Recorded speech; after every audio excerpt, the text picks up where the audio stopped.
আমেরিকাকে এতটা পাওয়ারফুল করার প্রথম কারণটা হচ্ছে স্পেন আর কিউবার যুদ্ধটা।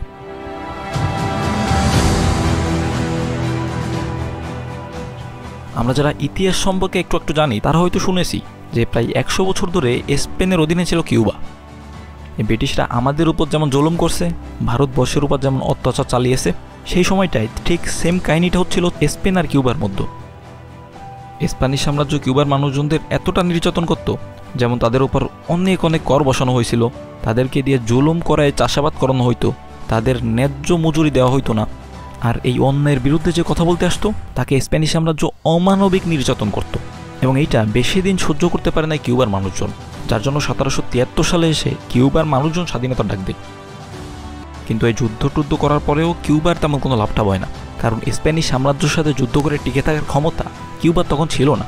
আর ঠিক এই সময়টাই এই যুদ্ধে এন্ট্রি নেয় আমেরিকা। আপনি আধুনিক অস্ত্রশস্ত্র বলেন, সামরিক শক্তি দিয়ে বলেন, কিউবাকে এই যুদ্ধটা জেতানোর জন্য সব দিক থেকেই সাহায্য করে আমেরিকা।